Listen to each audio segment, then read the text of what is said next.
Hello, I'm Scott Williams. I'm the director of CSA Startup Acceleration Program.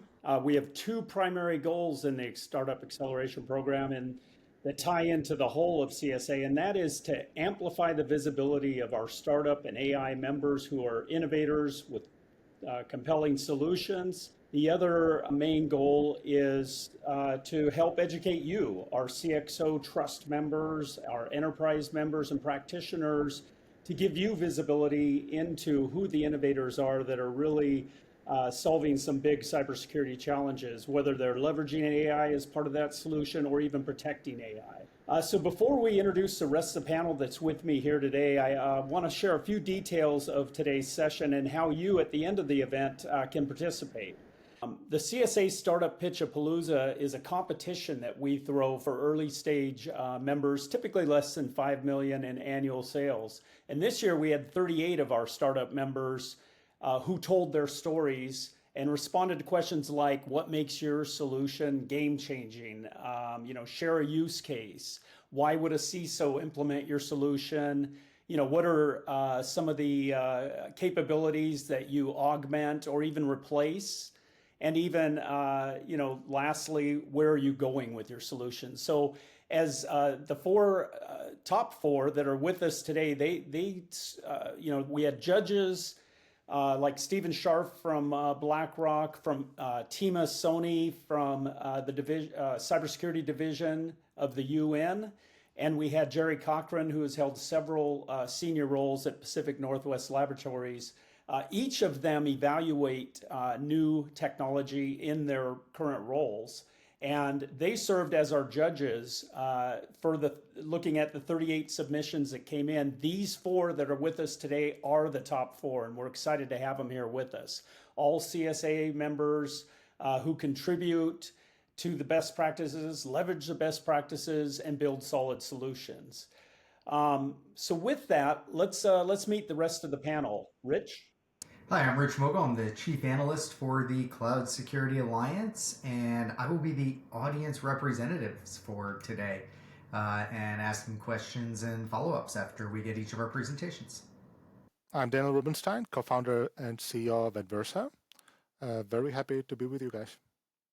Hi, I'm David Goldschlag, co-founder and CEO of Ambit. It's a pleasure. Thank you. Hi, everyone. Roy Gottlieb here, co-founder and CEO of Hopper. Pleasure having you all here. Hi, everyone. Ben Klieger, CEO and co-founder of Zenity. Really excited to be here.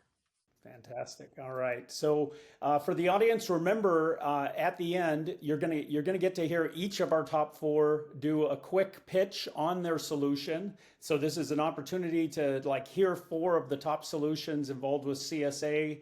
And as you hear the solution, think about your own environments, you're going to have an opportunity to vote at the end on which solution to you was most compelling.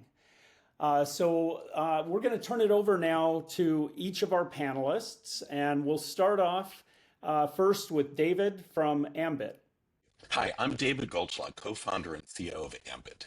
Ambit is IAM, Identity and Access Management for Agentic AI. You can think of Ambit as Okta or Microsoft Entra, but for agents. Ambit helps agents log into services. We're seeing three types of agent access at customers: autonomous agents that act on their own, user-driven agents that operate on behalf of a user, and agent-to-agent access. Agents access sensitive enterprise resources like Salesforce and Snowflake and GitHub. And we are seeing lots of ad hoc access. An admin will give his agent his username and password so it can access Salesforce, and then shutting off MFA for that account at Salesforce because there's no way to text a PIN code to an agent. CISOs are asking Ambit to give them ways to securely make enterprise resources available to agents. They want to apply controls to agent access like they do for humans, so the enterprise can innovate with AI. What's the control plane for human access? IAM systems give the enterprise control over access through identity-based policies to enforce zero trust and to move away from long-lived username and passwords to MFA and ephemeral credentials. And they give you a centralized place for logging and audit. Ambit is the same thing, but it's IAM for agentic AI. Ambit is the control plane that authenticates the agent, checks an access policy, grants the agent an ephemeral credential, and then logs the access. The logging must be able to support auditing and attribution, so you can distinguish between direct user access and agent access and attribute each agent access to a particular user. Ambit is the IAM that helps you control agent access, like you do for human access. But Ambit IAM does more. We're seeing that simple identities aren't enough. The IAM needs to make policies based on both the agent and the human it is doing work for. This isn't a typical on behalf of relationship. We call it blended identities. Here's an example. So we have a customer who uses ServiceNow for IT, HR, and employee medical information. Imagine a ServiceNow agent that helps IT and HR people, but the company is not yet comfortable authorizing agent access to medical information. In this case, the agent gets rights to IT information for the IT user and to HR information for the HR user, but the agent does not get rights to the medical data for the medical user. The generalized scenario is that the effective rights of the agent is some policy-based blending of the user rights and of the agent's rights. Enterprises are automating their processes using agents and other non-human workloads. Ambit's customers are using Ambit IAM for agentic AI to make it easy to secure agent access to enterprise resources, so your business can continue to innovate. Thank you. Yeah, so I had two that kind of came to mind. One is, could you very briefly describe the work effort to integrate with existing agents? Is it code libraries? Is it what's that process look like? Yeah, so a big part of Ambit's solution is we're no code. Okay, so either we do it by configuration using the standard ways, for instance, for integrating a authorization service right into the MCP authentication process. For agents that you're running them yourselves with platforms, we offer a proxy that deploys, for instance, as a sidecar as an agent. So again, there's no code, but it sits on the client workload and will automatically do the API access that's needed to hook into Ambit. Got it. And this runs locally. It's not a SaaS-based. We are a SaaS-based solution, and we Okay. support agents that are SaaS-based and agents that are premise-based. And of course, we support enterprise services that run in your network or our SaaS-based enterprise services, kind of an any-to-any story. Okay. Thanks, David. Of course. All right. And our second finalist today, Roy Gottlieb from Hopper Security. Great. Hi, everyone. My name is Roy Gottlieb. I'm the co-founder and CEO of Hopper. And with Hopper, we help companies trace and remediate every exploitable vulnerability in any software artifact, whether they build that software artifact, buy it, or use it. So in today's world, what we see is the stakes are higher than ever. In 2025, exploits are the #1 attack vector in breach reason, according to both IBM and Mandiant. And as we probably all know, attackers just move significantly faster, powered by AI. Not only that, the cost of triaging and reacting and responding and remediating a single vulnerability identified in any software artifact is well over $1,000 today. And that cost is just getting higher and higher. Just last week, Django had a very, very famous CVE that was published and made a lot of noise in the world. Django is one of the most famous Python web application frameworks, powering exponential amount of application frameworks across pretty much every Python shop in the world. At a first glance, working with one of our customers, we saw that 88 instances of that vulnerability were potentially impacting that customer base. But Hopper helps our customers triage, and the first thing we did is we help companies mimic what a security engineer or what a product security engineer would do in order to triage and remediate and investigate and react and respond to that vulnerability. The first thing we identify is that out of the 77, only 7 instances are actually using that vulnerable exposed endpoint in the personalized usage, in the personalized ways that a customer is using or consuming functionalities out of that Django web application frameworks. Next, Hopper doesn't just identify what is potentially reachable using the API endpoint or with the function, but we actually built an AI agent that simulates a pen tester that takes into account every application code flow, the call graph, the API endpoints, the vulnerable functions, the exploits that are available, and basically mimics and tries to understand whether not only the application is vulnerable, but is it actually exploitable, mimicking what an application pen tester or a product security engineer would do. In that instance, within quite literally a couple minutes, we've been able to determine that not only 7 instances are reachable, but not a single one is exploitable based on the configuration that the customer had. And this was all powered with this, no human in the loop, no human touch, and just with our AI-powered agents. At the core of what Hopper does is an intelligence engine that not only feeds from open source vulnerability databases like NVD or OSV.dev, but we have an AI-powered research team that enriches the data that is missing, builds that knowledge base of what API calls are actually exploitable, what function calls are actually exploitable. And we're building that knowledge base internally in order to provide that intelligence layer to the customer while providing triage.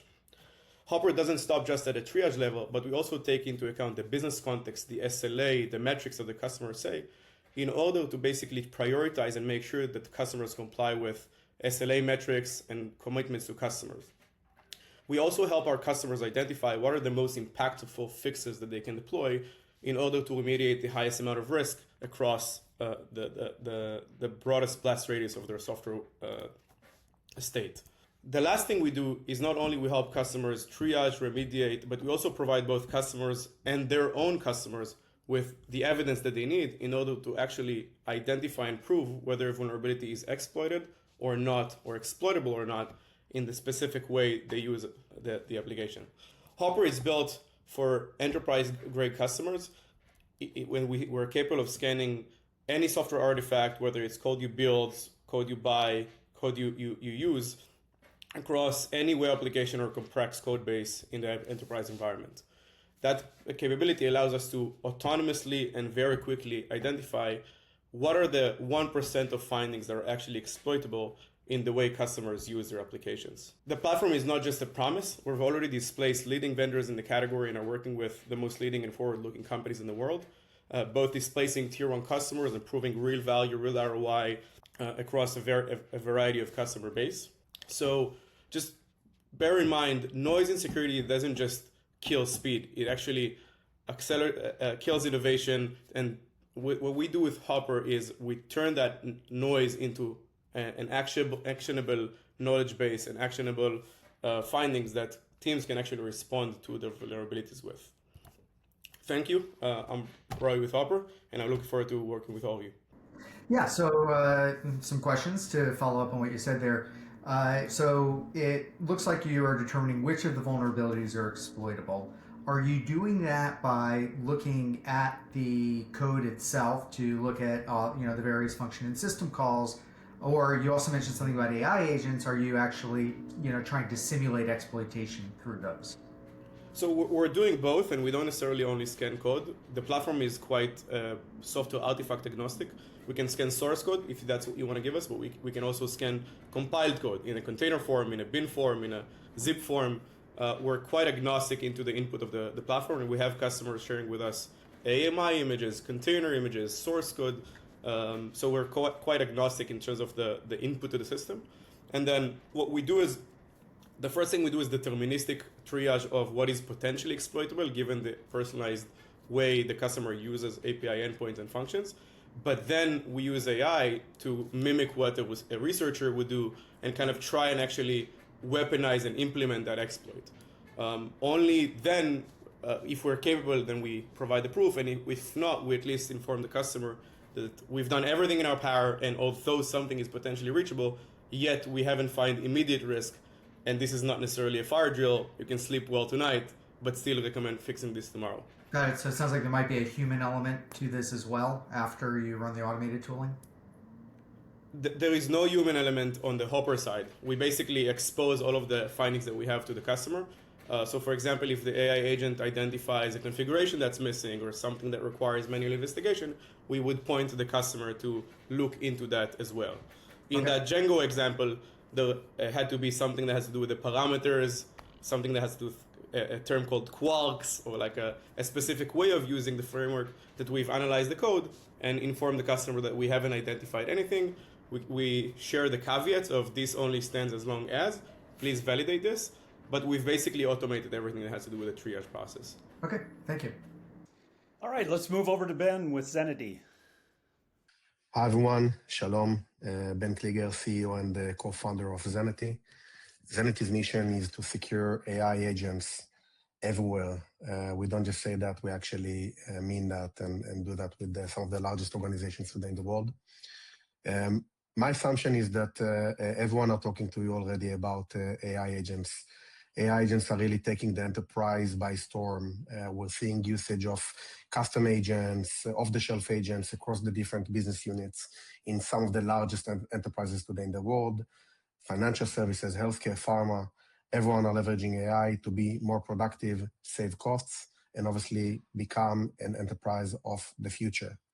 But while we try to make sure that anyone can use agents in the enterprise, we know that there are some very critical challenges from helping us get there. First one is, of course, that AI agents don't work in a silo. AI agents are used and deployed across your entire tech stack.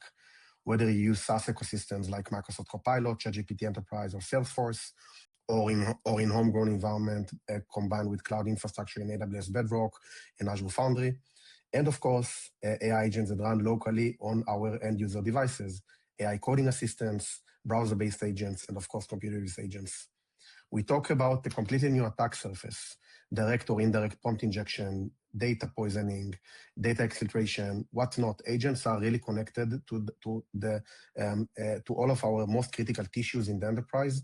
They're not monitored, they can run autonomously, and guess what? They can actually do a lot of harm.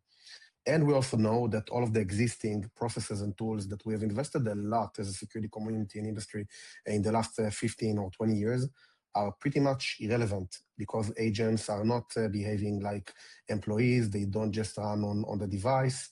Agents are everywhere. Don't just rely on code. And we need to have a completely new mindset and approach. We basically need to build a new security stack from scratch. So we also know that agents are not just triggered by human interactions. Agents can interact with humans, they can interact with other agents, and of course they can interact with your systems. And accordingly, the threat surface is just enormous. From hackers' perspective, it's really, really fun. It feels like we're going back 30 years backwards, where the internet just started and everything was hackable.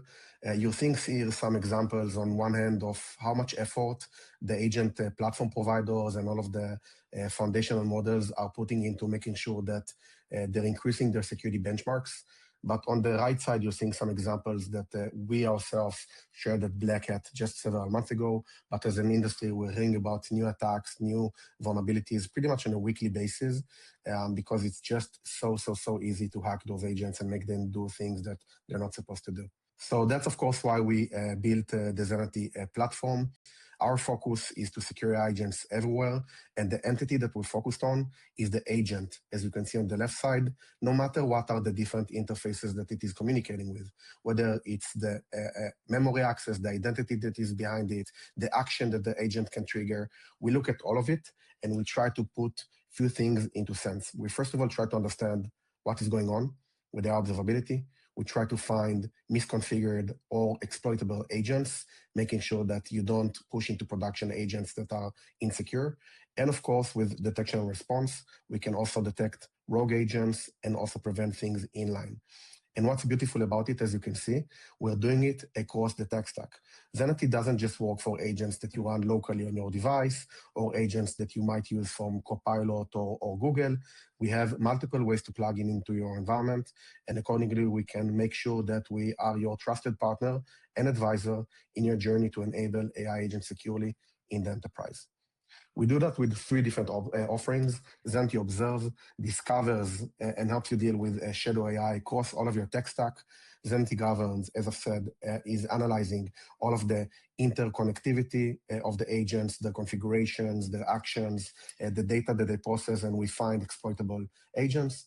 And with Zenity Defend, we can help you protect against bad actors that are trying to take control of your agents and make them do things that they're not supposed to do.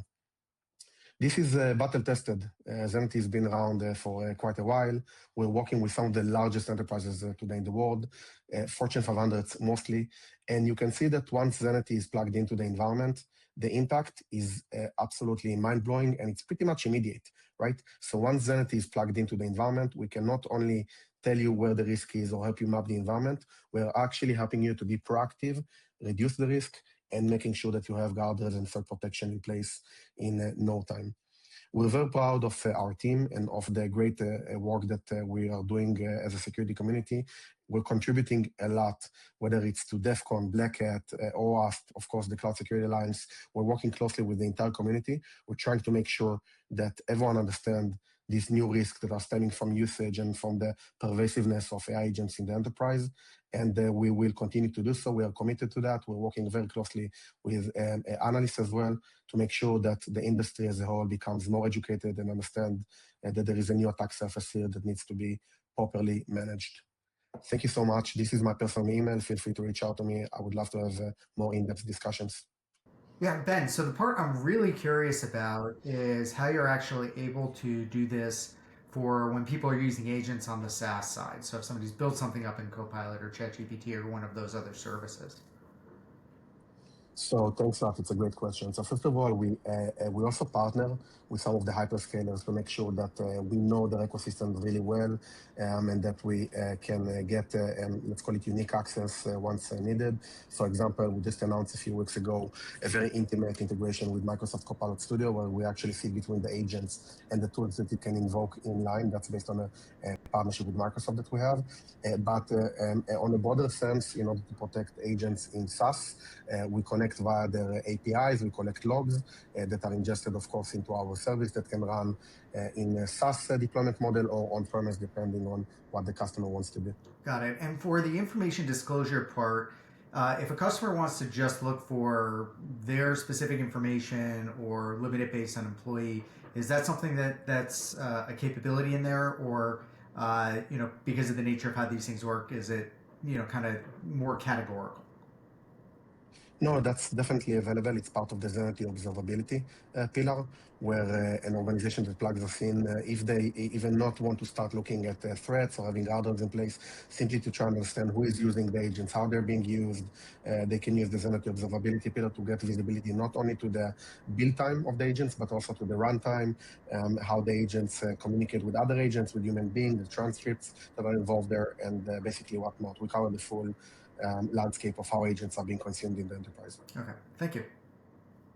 Next, let's go over to Daniel with Adversa AI.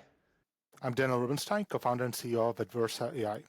Adversa protects AI agents with offensive-driven continuous red teaming platform. Securing agentic systems is now a top priority for many CISOs. Companies are starting to hand critical business functions to agents, but the trust is quite low. And this trust gap is one of the main roadblocks to deploying hundreds of agents that teams plan to roll out next year. And this is where we can help greatly. Our team blends deep AppSec expertise and AI expertise. My co-founder Alex pioneered AI red teaming field, essentially, more than 6 years ago, and he spent 20 plus years in offensive security before.